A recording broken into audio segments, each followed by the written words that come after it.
నా తోటి ఉపాధ్యాయులందరికీ నమస్కారాలు. నా పేరు సాయి ప్రణీత. నేను లుంగపర్తి ఆశ్రమ్ స్కూల్ అనంతగిరి మండలంలో వర్క్ చేస్తున్నాను. నాకు 2020లో డైట్ కంప్లీట్ చేసుకున్నాను. అప్పటి నుంచి కూడా నేను డిఎస్సి నోటిఫికేషన్ కోసం రేపా ఎల్లుండి అన్నట్టు రోజు వెయిట్ చేసేదాన్ని. అయినా కూడా 5 ఇయర్స్గా వెయిట్ చేసినా కూడా రాలేదు. ఫైనల్గా చంద్రబాబు నాయుడు గారు ఫస్ట్ సైనే డిఎస్సి నోటిఫికేషన్ మీద పెట్టడం, చెప్పిన మాట ప్రకారం నోటిఫికేషన్ ఇవ్వడం, నోటిఫికేషన్ ఇచ్చినప్పటి నుంచి కూడా ఫైనల్గా మా చేతికి పోస్టింగ్ ఆర్డర్ ఇచ్చేంత వరకు ఎవ్రీథింగ్ ప్రతిదీ కూడా ఓపెన్, ఆన్లైన్ అండ్ ట్రాన్స్పరెంట్గా జరిగింది. మీరు ఇప్పుడు చెక్ చేసుకున్నా కూడా ఆన్లైన్లో మా మెరిట్ లిస్టులు కానీ లేకపోతే సెలక్షన్ లిస్టులు కానీ అన్నీ ఉంటాయి. మేమందరం చెప్పదలుకునేది ఏంటంటే ఈ డిఎస్సి అనేది చాలా ట్రాన్స్పరెంట్గా జరిగింది. మాకొచ్చిన మేము రాసిన ఆన్సర్ షీట్స్ దానికి తగ్గట్టుగా మాకు ఏమైనా అబ్జెక్షన్స్ ఉంటే పెట్టుకున్న అబ్జెక్షన్స్ అన్నీ కూడా మా దగ్గర ఉన్నాయి. మా ఓపెన్ ఛాలెంజ్ ఏంటంటే మా దగ్గర ఉన్నవన్నీ మేము చూపించగలం ఇంతంతా ట్రాన్స్పరెంట్గా జరిగిందని. కానీ మీరు ప్రూవ్ చేయగలరా ఇదంతా రాంగ్ అని? ఇదే నా క్వశ్చన్. అండ్ మా నాన్నగారు కూడా టీచరే. ఆయన కూడా నాకు జాబ్ వచ్చినప్పుడు చాలా హ్యాపీగా ఫీల్ అయ్యారు. ఈ డిఎస్సి జాబ్ అనేది నాకు ఫినాన్షియల్ ఇండిపెండెన్స్ ఇచ్చింది. మెయిన్గా సొసైటీలో నాకంటూ ఒక డిగ్నిటీ క్రియేట్ చేసింది. ఈ డిగ్నిటీని క్వశ్చన్ చేయడం, లక్షలాది మంది తాలూకా శ్రమని క్వశ్చన్ చేయడం అనేది చాలా రాంగ్ అని నా ఒపీనియన్. సార్ చెప్పినట్టుగా ఎన్నో డిఎస్సీలు చేశారు. అలాగే చంద్రబాబు నాయుడు గారి సీఎంగా ఉండేటప్పుడు నేను ఆ డిఎస్సీలో సెలెక్ట్ టీచర్గా వచ్చాను. నా అదృష్టం ఏంటంటే రిటైర్ అవ్వక ముందు పారదర్శకంగా ఈ సమావేశానికి మనం హాజరైన ముఖ్య ఉద్దేశం ఏంటంటే జరిగిన డిఎస్సి మీద వచ్చిన వదంతులను తిప్పికొట్టడం మన ప్రధాన లక్ష్యం. ఆ విషయాన్ని అందరూ గుర్తుపెట్టుకోవాలి. ఎన్నో కష్ట నష్టాలు ఓర్చి ఈరోజు మన గవర్నమెంట్ జాబ్ సాధించి ఆ డిఎస్సి ఎగ్జామ్ కూడా చాలా పారదర్శకతకు చాలా పెద్దపీట వేశారు. అది మనందరికీ తెలుసు, మన మనస్సాక్షికి తెలుసు. ఏ ఉద్యోగంలో అక్రమంగా సంపాదించడానికి అవకాశం ఉంటుందేమో కానీ టీచర్ జాబ్లో మాత్రం ఒక్క రూపాయి కూడా అక్రమంగా సంపాదించిన అవకాశం లేదు. ఏమంటారు మిత్రులారా? అలాంటి టీచర్ అక్రమంగా నియమితుడవుతాడా? అలాంటి ఉద్యోగం మనకు అవసరమా? చెప్పండి మిత్రులారా. ఈ ఉద్యోగంలో మనం సాధించిన ఉద్యోగంలో ఎటువంటి అవినీతి అక్రమం జరగలేదని మీరందరూ ముక్తకంఠంతో దాన్ని వచ్చిన వదంతులు అందరూ ఖండించాలి. చెప్పండి మిత్రులారా. క్లాప్స్.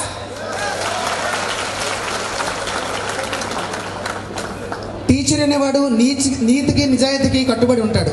అలాంటి టీచర్ అవినీతికి పాల్పడతాడా? అలాంటి టీచర్ ఉద్యోగులు అవినీతి జరుగుతుందా? అది ఎన్నటికీ జరగదు. గతంలో వెస్ట్ బెంగాల్ ఏదో డిఎస్సి గురించి ఏదో రూమర్స్ వచ్చాయి. డిఎస్సికి ప్రిపేర్ అవుతున్న సందర్భంలో నేను కూడా మిత్రులు చెప్పినట్టుగానే డిఎస్సికి ప్రిపేర్ అవుతున్న సందర్భంలో ఈ గవర్నమెంట్ వస్తుంది, చంద్రబాబు నాయుడు గారు మొదటి సంతకం పెట్టారు, డిఎస్సి సక్రమంగా జరుగుతుంది, రిక్రూట్మెంట్ జరుగుతుందని ఎంతో ఆశించాను. చాలామంది నేను చదువుతున్న సందర్భంలో నేను లైబ్రరీలో ప్రిపేర్ అయ్యాను కంప్లీట్గా. నాతో పాటు ప్రిపేర్ అయిన వాళ్ళు అంత సీరియస్గా లేరు. వాళ్ళు వచ్చి ఇదంతా జరిగే పని కాదు, ఇదంతా అవ్వదు అని వాళ్ళు కూడా ప్రైవేట్ జాబ్స్ ఏవి చేసుకుంటూ చదువుతున్నారు. కానీ నేను 1.5 ఇయర్ గవర్నమెంట్ వస్తుందన్న నమ్మకంతో 1.5 ఇయర్ కంప్లీట్గా ప్రిపేర్ అయ్యాను. నా నమ్మకం వమ్ము కాలేదు. ఈ గవర్నమెంట్ మళ్ళాంటి నిరుద్యోగుల నమ్మకాన్ని నిలబెట్టుకుంది, సక్రమంగా డిఎస్సి నిర్వర్తించింది, మనందరి జీవితాలు నిలబెట్టింది. మన అందరం ఈ గవర్నమెంట్కి కృతజ్ఞులై ఉండాలని నేను కోరుకుంటున్నాను. అవునా కాదా? చెప్పండి మిత్రులారా. అవునా కాదా? Yes thank you. అందరికి ఉద్యోగాలు వచ్చాయి అంటే మరి కొన్ని మనం న్యూస్లో విన్నాం, ఇలా బ్యాక్వర్డ్ నుంచి కొన్ని పోస్టులు వస్తున్నాయి, లీకేజ్ అవుతుందని చెప్పి. ఎన్ని అప్పులు చేసిన పెట్టడం మాకు తెలుసు. మరి ఒకే ఇంట్లో 2 ఉద్యోగాలు వచ్చాయంటే మరి నేను ఎక్కడికి వెళ్ళి ఏ లీకేజ్ పేపర్ ఏది తీసిచ్చానో నాకు అర్థం కావట్లేదు. కానీ ఆ రకంగా మనకి గతంలో ఉన్న ప్రభుత్వంలో ఉన్న వాళ్ళందరూ కూడా ఇలా చెప్పడం అనేది కరెక్ట్ కాదు. ఈ మెగా డిఎస్సిలో మనకి ఎంత ట్రాన్స్పరెంట్గా జరిగిందో అందరికీ తెలుసు. ఎన్నో అప్పులు చేసి ఎన్నో నానాపాట్లు పడి మన ఉద్యోగానికి వస్తే ఇలా మన మనోభావాన్ని దెబ్బతీసేటట్లు ఇలా ప్రచారం చేయడానికి సరైన పద్ధతి కానే కాదు. ఒకే కుటుంబంలో ఒకరికి ఉద్యోగం వస్తే ఆ జీవితం ఇంకా సెటిల్ అయినట్టే, 3 తరాలు సెటిల్ అయినట్టే. అలాంటి మా కుటుంబంలో 2 అన్నదమ్ములకి ఉద్యోగాలు వచ్చాయి. నాది టీజీటీ హిందీ, నేను నాన్ లోకల్లో సెలెక్ట్ అయ్యానండి. మనకి లోకల్కే దిక్కు ఉండదు అంటారు చాలామంది. అలా నాన్ లోకల్లో ఓపెన్ కేటగిరీలో సెలెక్ట్ అయ్యాను నేను. అలాంటప్పుడు ఎంత ట్రాన్స్పరెంట్గా జరుగుండాలి డిఎస్సి, ఎంత ధైర్యం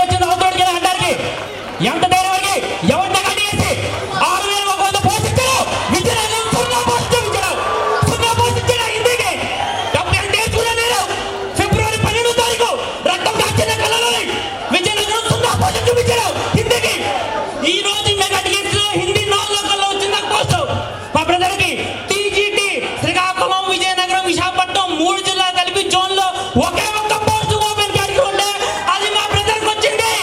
ఎంత కష్టపడి చదువుకుంటారు, ఎవరు ఎందుకన్నారు అలాగా? ఎందుకంటే అవసరం వారికి డిఎస్సి అంటే శాస్త్రం. డిఎస్సి అంటే చంద్రబాబు నాయుడు గారి, Chandrababu Naidu equal to DSC అంటే నారా లోకేష్ గారు ఎంత శ్రమించారో అందరికీ తెలుసు. అంత మాట్లాడారా? ఎవరు డబ్బులు పెట్టుకున్నారో, ఎవరు డబ్బులు పెట్టుకున్నారు కదా డిఎస్సి. కరెక్ట్ కాదు ఆ మాట అసలు కరెక్ట్ కాదు, వెనక్కి తీసుకోవాలి. వీలైతే మరోసారి గెలిచి మళ్ళీ డిఎస్సి తీసి మాలాంటి ఎంతోమంది పేదలకు మళ్ళీ డిఎస్సి ఇవ్వాలి. అది సరైన ఆలోచన. అంతేకాని డిఎస్సి తీసుకెళ్ళి అనకూడదు. ఈ డిఎస్సి ట్రాన్స్ఫర్ డిఎస్సి. మిత్రులారా, అందరికీ నమస్కారం. నా పేరు గంగా భవానీ రాజీ.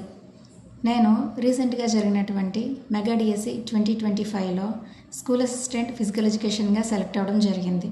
ప్రస్తుతం నేను జెడ్పీ జిహెచ్ఎస్ చోడవరంలో వర్క్ చేస్తున్నాను. ఈ మధ్య కాలంలో సోషల్ మీడియాలో వినిపిస్తున్నటువంటి మా డిఎస్సి పైన చాలా అవాస్తవాలు, అసత్యాలు విని నాకు చాలా బాధ అనిపించి ఈ వీడియో చేస్తున్నాను. మా డిఎస్సి చాలా ట్రాన్స్పరెంట్గా జరిగిందండి. ఎందుకంటే నేను నా తోటి వాళ్ళు కూడా 2-3 ఇయర్స్ చాలా కష్టపడి ప్రిపరేషన్లో ఉండి పిల్లల్ని, ఫ్యామిలీని అందరినీ విడిచిపెట్టి వెళ్ళి కోచింగ్లు తీసుకొని చాలా కష్టపడి సంపాదించుకున్న జాబ్ అండి ఇది. సో ఏదైనా ఒక విషయం జరిగింది అంటే ఆ దాంట్లో పార్టిసిపేట్ చేసిన వాళ్ళకి మాత్రమే తెలుస్తుంది. దాంట్లో నిజం ఎంత ఉంది, అబద్ధం ఎంత ఉంది, మంచి ఎంత ఉంది, చెడు ఎంత ఉంది, సత్యం ఎంత ఉంది, అసత్యం ఎంత ఉంది అని మేము డైరెక్ట్గా ఫేస్ చేసాము. మేము అన్నీ కూడా స్టెప్ బై స్టెప్ అని చూసాం కాబట్టి నేను చెప్పగలుగుతున్నాను. మాకు జరిగినటువంటి సిబిటి ఎగ్జామ్ అయితేనేమి, సర్టిఫికేట్ వెరిఫికేషన్స్ అయితేనేమి చాలా ట్రాన్స్పరెంట్గా జరిగాయి. ఎందుకంటే మాకు జరిగినటువంటి సర్టిఫికేట్ వెరిఫికేషన్స్లో వచ్చినటువంటి సార్స్ అందరూ కూడా చాలా జెన్యున్గా చేశారు. ఎందుకంటే వాళ్ళకి వచ్చినటువంటి ఇన్స్ట్రక్షన్స్ 100% వాళ్ళు ఫాలో అయ్యారు. ఇది ఎలా చెప్పగలుగుతున్నానంటే నా తోటి వాళ్ళు కొంతమంది రిజెక్ట్ అవ్వడం కూడా జరిగింది. ఎందుకంటే ఆ సార్స్ కూడా ఒకటే దృష్టిలో పెట్టుకున్నారు, అర్హత ఉన్న వాళ్ళకి మాత్రమే ఉద్యోగాలు ఉండాలి, అర్హత లేని వాళ్ళకి ఎట్టి పరిస్థితుల్లో జాబ్ వెళ్ళకూడదని ఒపీనియన్తో అర్హత లేని వాళ్ళని రిజెక్ట్ చేయడం కూడా జరిగింది. సో మేము దగ్గరుండి అన్నీ చూసాం కాబట్టి ఇంత ఖచ్చితంగా మేము చెప్పగలుగుతున్నాం. ఈ డిఎస్సిలో ఎటువంటి అవకతవకలు జరగలేదు, దానికి మేమో సాక్ష్యం. సో కాబట్టి దయచేసి ఇటువంటివన్నీ కూడా కొంచెం వదిలేయండి. మేము 7 సంవత్సరాల నుంచి కూడా ఈ నిరుద్యోగస్తులని డిఎస్సి నోటిఫికేషన్స్ లేక ఎంత బాధపడుతున్నామో మన సీఎం చంద్రబాబు నాయుడు గారికి తెలుసు. కాబట్టి ఆయన వచ్చిన తర్వాత ఫస్ట్ సైన్ మా డిఎస్సి పైన చేయడం జరిగింది. దానికి మేము చాలా సంతోషపడ్డాము. ఇప్పుడు ఈ డిఎస్సి ద్వారా చాలా పారదర్శకంగా నిర్వహించి మాకందరికీ కూడా మాకు ఒక లైఫ్ని ఇచ్చారు. దానికి సీఎం గారికి కృతజ్ఞతలు తెలియజేసుకుంటున్నాము.